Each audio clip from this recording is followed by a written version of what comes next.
Okey, kenapa Rasulullah jadikan tempat ini musolah, iaitu tempat solat, ya? Antara salah satu solat yang dikerjakan oleh baginda Nabi sallallahu alaihi wasallam adalah solat hari raya, iaitu solat hari raya Aidilfitri dan juga solat hari raya Aidil Adha. Dan di samping itu juga Rasulullah melaksanakan juga solat sunat istisqa untuk minta hujan di tanah lapang ni. Sebab disunatkan untuk minta hujan ni, kita laksanakan solatnya di tanah lapang. Okey. Dan ada satu peristiwa ketika Rasulullah berada di musola ini berdekatan dengan Masjid Al-Humamah ini, Rasulullah telah dipayungi ataupun dilindungi dengan awan. Contoh sekarang kita panas kan, tiba-tiba awan melindungi kita atau memayungi kita. Ya, jadi masjid ini dipanggil sebagai Masjid Humamah. Humamah tu maksudnya awan. Kerana riwayat mengatakan ada awan memayungi ataupun melindungi Rasulullah daripada terik panas matahari. Jadi dibina satu masjid bagi mengingati peristiwa tersebut, peristiwa Allah melindungi Rasulullah daripada panahan ataupun terikan panas matahari daripada panas matahari. Dan peristiwa itu diingati dengan cara mendirikan sebuah masjid namanya Masjid Al-Humamah. Okey. Dan yang kedua, kita dapat binaan yang kedua, iaitu binaan Masjid Saidina Abu Bakar As-Siddiq. Dan di situ disamakan masjid itu Masjid Saidina Abu Bakar As-Siddiq kerana Khalifah Saidina Abu Bakar As-Siddiq ini pernah solat ataupun bersolat berjemaah dengan Rasulullah dan juga para sahabat yang lain di kawasan itu, solat hari raya, ya, solat hari raya. Antara hikmah kenapa di zaman Rasulullah, zaman para sahabat, dilaksanakan solat hari raya ini di kawasan tanah lapang dan tidak di dalam masjid, sedangkan masjid ada dah waktu tu. Okey, hikmah yang terbesarnya adalah kerana hari raya ini adalah hari untuk kita meraihkan, ya, Allah sediakan dua hari dalam setahun untuk hari raya, iaitu hari raya Aidilfitri dan Aidil Adha. Dan hari raya adalah untuk semua, baik muslimin baik muslimat. Tetapi kalau dilaksanakan solat hari raya ini di dalam masjid, ada sebahagian muslimat yang tak boleh masuk masjid. Kenapa tak boleh masuk masjid? Sebabnya kerana dia dalam keadaan uzur ataupun didatangi oleh khidnya. Jadi dalam keadaan khid tak boleh masuk masjid, haram hukumnya. Okey, maka bila dibuat di tanah lapang, yang khid tadi pun boleh datang walaupun tak solat, mereka boleh bersama-sama meraihkan. Sebab kebiasaan Rasulullah selepas daripada solat hari raya, maka Rasul akan berseru kepada kaum muslimin dan muslimat supaya yang ada harta lebih boleh berinfak pada hari raya. Yang hari raya pun buat ibadah lagi. Walaupun kita dalam keadaan meraihkan kegembiraan ini diraihkan dalam keadaan kita melaksanakan ibadah. Salah satunya kita solat sunat hari raya. Keduanya kita menginfakkan bahagian harta kita, iaitulah kita bersedekah pada hari raya walaupun tidak lagi diwajibkan. Ada hari raya Aidilfitri ini, contohnya ada sedekah yang wajib, ada sedekah yang tak wajib. Sedekah yang wajib itulah zakat fitrah kita. Sedekah yang tak wajib itulah sedekah selepas daripada solat hari raya yang disunatkan, dituntutkan kepada kita untuk keluarkan bersedekah kepada fakir dan miskin, supaya orang-orang fakir dan miskin ini juga dapat meraihkan hari raya, beli makanan untuk keluarga dan sebagainya, supaya dapat meraihkan dan bergembira di hari raya yang diberikan oleh Allah Subhanahu Wa Taala. Dan sekarang ni kita berada di bulan Rejab pula. Ya, bulan Rejab ni sebagaimana yang kita ketahui, ia adalah bulan Allah Subhanahu Wa Taala. Ya, Rasulullah bersabda, sesungguhnya Syaban itu adalah bulanku dan Rajab itu adalah bulan Allah. Ya, Rajab adalah bulan Allah, Syaban adalah bulanku. Dan Ramadan itu adalah bulan untuk umatku. Jadi Rasulullah banyak berpuasa pada bulan Syaban, kerana itu bulan Rasulullah. Kemudian bulan Rajab tu dah start puasa dah. Ya, tapi Rasulullah memeripat gandakan puasa sunat pada bulan Syaban. Kerana apa? Rasulullah mula puasa bulan Rajab ini, ia adalah bulan Allah. Dan sebahagian daripada ulama, salah seorangnya adalah Ibnu Katsir, telah bercerita bahawasanya di bulan Rajab ini Allah Ta'ala akan melipat gandakan pahala bagi mereka yang beramal di bulan Rajab kerana ia adalah bulan Allah. Dan juga amaran juga daripada Ibnu Katsir, siapa yang melakukan kesalahan ataupun membuat dosa pada bulan haram, bulan Rajab, maka Allah juga akan menggandakan dosanya. Ya, sesuai dengan gandaan pahala yang digandakan, dosanya juga akan digandakan. Ini bertujuan kenapa? Kerana nak bagi kita semangat nak buat pahala, dan nak bagi kita semangat untuk menjauhkan segala larangan Allah Subhanahu Wa Taala. Ya, jadi kita sekarang ni alhamdulillah Allah telah sampaikan di dalam bulan Rajab, dan insya-Allah selepas tu kita akan sampai bulan Syaban, dan akhirnya kita akan sampai bulan Ramadan. Jadi supaya kita ini dapat menghidupkan Ramadan, permulaan untuk kita bersedia menghadapi Ramadan ini bermula daripada bulan Rajab. kita mula sikit-sikit meningkatkan amal ibadah kita. Mana yang kita mampu, antaranya kita berpuasa sunat, perbanyakkan puasa sunat. Kemudian yang kedua, amalan yang paling mudah adalah kita perbanyakkan sedekah. Ya, kita alhamdulillah umat Rasulullah sallallahu alaihi wasallam, antara ujian terbesarnya adalah kekayaan ataupun harta. Ya, umat akhir zaman, Allah akan limpahkan kepada umat akhir zaman ni harta yang banyak. Ya, dan pada saat itu juga Allah Ta'ala mahu kita ini dengan ujian tersebut, kita melalui ujian harta yang banyak ini dengan bersedekah, ya, ke jalan Allah Subhanahu Wa Ta'ala. Ya, dengan bersedekah ini insya-Allah biiznillah harta kita yang kita kutip ataupun kita cari rezeki itu dia tak akan pernah berkurang dengan bersedekah. Ya, sebab Allah Ta'ala tak akan membiarkan hamba-Nya lebih banyak memberi daripada Allah Ta'ala memberi. Sebab Allah ini maha memberi. Kalau hamba-Nya memberi RM10, Allah Ta'ala akan bagi berganda-ganda lagi. Ya, sebab Allah tak akan biarkan hamba-Nya memberi melebihi diri dia. Kerana Allah Maha Kaya, Allah Maha Memberi. Ya, jadi jangan takut, ya. Dan memberi ini ataupun bersedekah ini adalah bukti keimanan kita kepada Allah Subhanahu Wa Taala. Sebab apa saya kata bukti keimanan? Ya, kita baca dalam Al-Quran, dalam hadis, Allah menjanjikan orang yang bersedekah tidak akan miskin. Sedangkan bila kita bersedekah, kita nampak akaun kita makin susut. Ya. Ini bukti keimanan kita. Iman ini percaya kepada janji Allah Subhanahu Wa Taala. Ya, percaya kepada janji Allah Subhanahu Wa Taala yang kita tak akan jadi fakir, kita tak akan jadi miskin dengan bersedekah. Bahkan kita akan diberikan oleh Allah Taala rezeki yang berganda. Cuma kita kena faham, rezeki daripada Allah Subhanahu Wa Taala itu ataupun kekayaan daripada Allah Subhanahu Wa Taala yang Allah berikan itu bukan sahaja semata-mata berligar pada wang ringgit semata-mata. Ya, rezeki ini luas maknanya. Kesihatan adalah rezeki, keselamatan adalah rezeki, duit adalah rezeki, anak adalah rezeki, pasangan hidup yang soleh dan solehah adalah rezeki.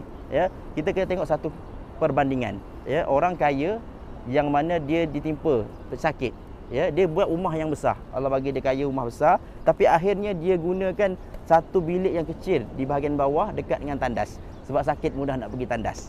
Berbanding dengan orang yang Allah berikan kesederhanaan, dia boleh gunakan seluruh rumah dia walaupun kecil, lebih besar daripada orang kaya tadi yang hanya menggunakan bilik yang kecil.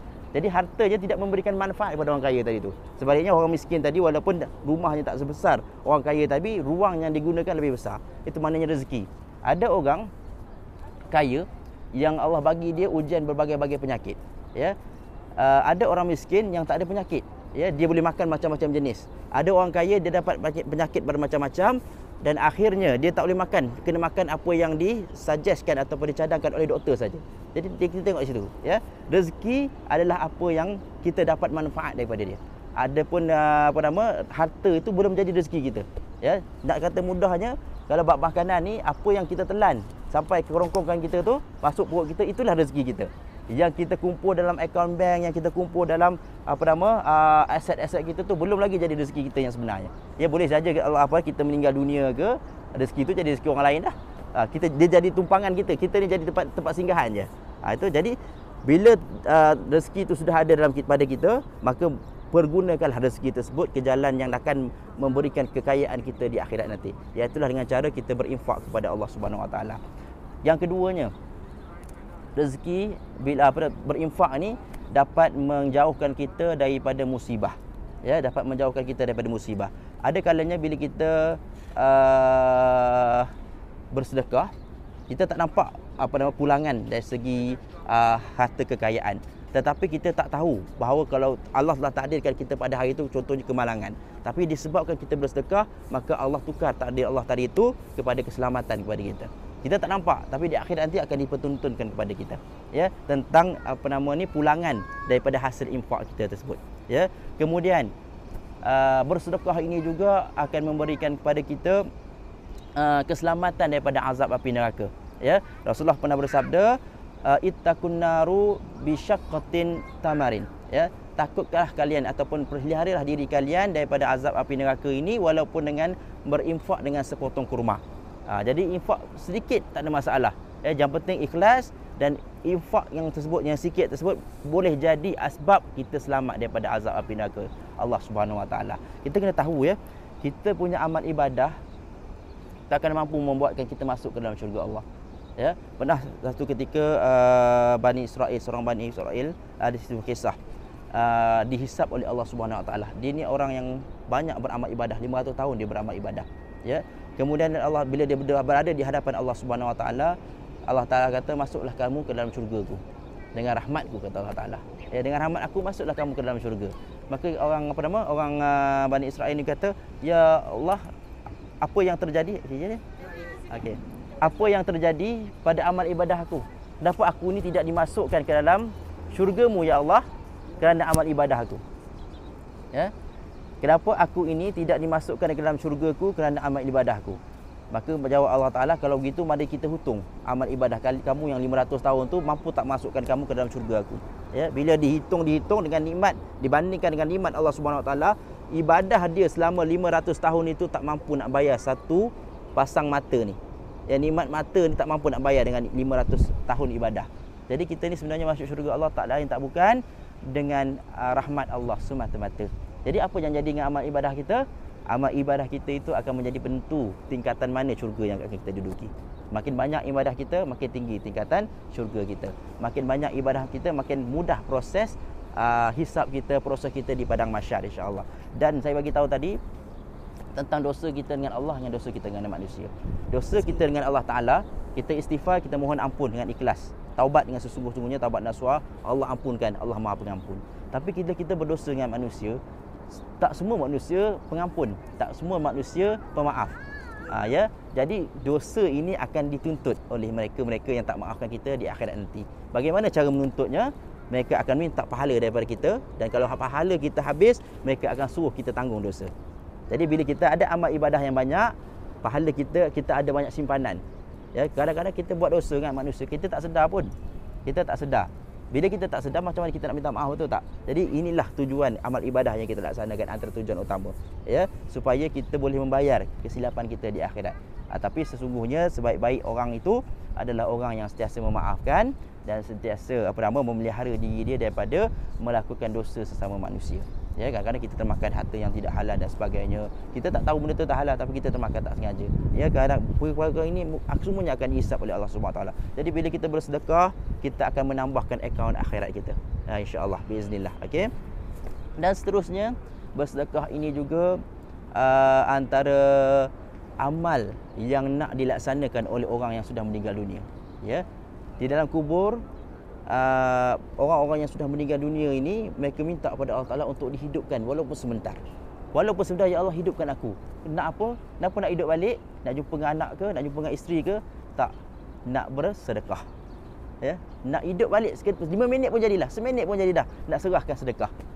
Nak bagi tahu pentingnya sedekah ini, sampai orang yang sudah meninggal dunia, bila mereka tengok kelebihan bersedekah, ya, ganjaran orang yang berinfak ini, harta ataupun tenaga sedekah ni tak tentu. Sedekah ni bukan dengan harta wang ringgit saja, dengan tenaga kita, dengan infak, dengan wakaf, dengan duit, semua tu termasuk dalam bab sedekah. Ya, siapa yang bermanfaat kepada orang lain, itulah manusia yang terbaik. Ya, maka orang ini dah nampak, orang yang mati ini sudah nampak akan kelebihan bersedekah di dalam kubur. Dia minta dengan Allah Subhanahu Wa Taala, ya Allah, hidupkan aku walaupun sebentar supaya aku boleh berinfak, bersedekah. Tapi apakan daya, Allah Subhanahu Wa Taala tidak akan lagi menghidupkan orang yang sudah sampai waktunya. Ya, kita ni tak lama dalam dunia. Ya, setiap kita ada tempoh yang tertentu. Bila tamat tempoh tertentu yang diberikan oleh Allah Subhanahu Wa Taala tu, tidak ada lagi peluang untuk kembali ke dunia. Ya, jadi dunia ini tempat kita bercucuk tanam, dan tempat kita menuainya nanti insya-Allah di akhirat Allah Subhanahu Wa Taala. Bercucuk tanamlah di bumi ini dengan tanaman yang akan membuahkan hasil yang sangat lumayan di syurga Allah Subhanahu Wa Taala. Beruntung kita jadi umat Nabi Muhammad. Walaupun umur tak panjang, setiap amal ibadah kita Allah gandakan dengan gandaan yang banyak. Ya, antara gandaan yang terbanyak adalah sedekah. Allah menggandakan sedekah ini antara 10 kali ganda ke 700 kali ganda. Kalau di Madinah berapa satu kebaikan tu, Ustaz? Baik. Untuk kebaikan di Madinah, untuk Masjid Nabawi ni, ya, bagi mereka yang solat di Masjid Nabawi, maka akan diganjarkan pahala 1000 kali ganda. Subhanallah, insya-Allah. Baik. Ya, sebagaimana sabda baginda Nabi sallallahu alaihi wasallam dalam mafhum hadis itu, solat di dalam masjidku ini adalah sama seperti 1000 kali solat di tempat lain kecuali Masjid Haram. Ya, ini bahagian solat. Kalau Masjidil Haram adalah 100,000 kali ganda. Cuma ada sebahagian ulama mendakwa ataupun memberikan pendapat, bukan sekadar solat saja yang diberikan oleh Allah Subhanahu Wa Taala ganjaran pahala. tetapi segala amal ibadah kita juga diberikan ganjaran pahala gandaan sama seperti solat. Kalau 1,000, 1,000 lah. Cuma bezanya kalau di kota Madinah ini yang dapat pahala 1000 kali ganda hanya dalam masjid saja, dalam binaan masjid saja ya. Sebab itu berbeza dengan Mekah. Mekah seluruh tanah haram adalah Masjidil Haram. Ya, kalau di Madinah hanya binaan Masjid Nabawi saja masjid yang dapat 1000 kali ganda. Itu perbezaan antara kota Madinah dengan kota Mekah.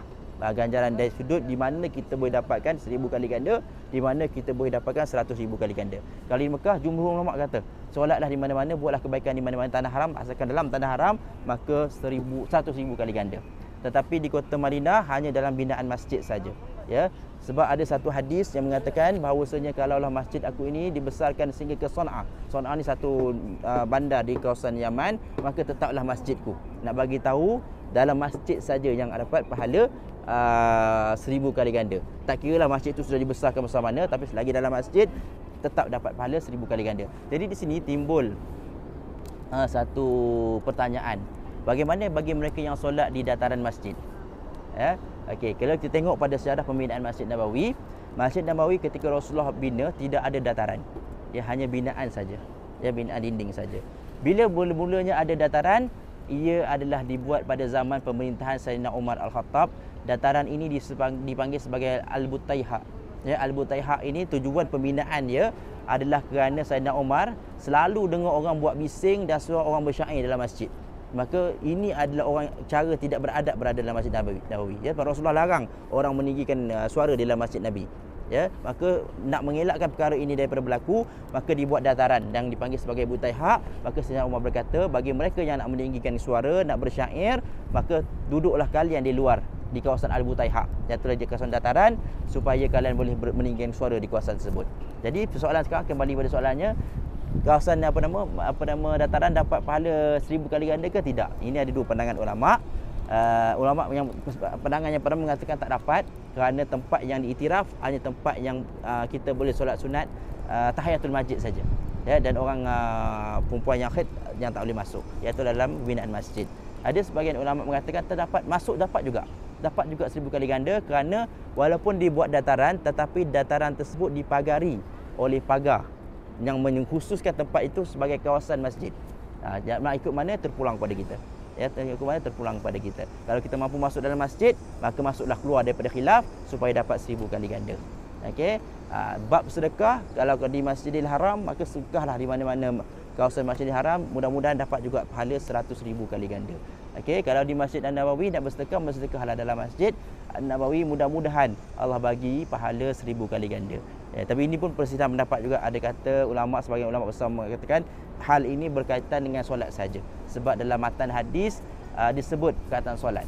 Okey, kalau bab bersedekah ini ulama yang lain yang meringan sikit hukumnya mengatakan kalaulah solat pun diberikan pahala 100,000 kali ganda, amalan-amalan lain lagilah Allah bagikan pahala 100,000 kali ganda. Sebab solat tu pahala dah besar dah, digandakan pula lagi dengan 1 kali ganda. Yang kecil-kecil ni lagilah Allah Taala lebih pemurah untuk memberikan kita pahala 100,000 kali ganda. Ini perselisihan pendapat di kalangan ulama berkenaan dengan fadilat melaksanakan amalan-amalan selain daripada solat di Masjid An-Nabawi dan juga Masjidil Haram di Makkah Al-Mukarramah.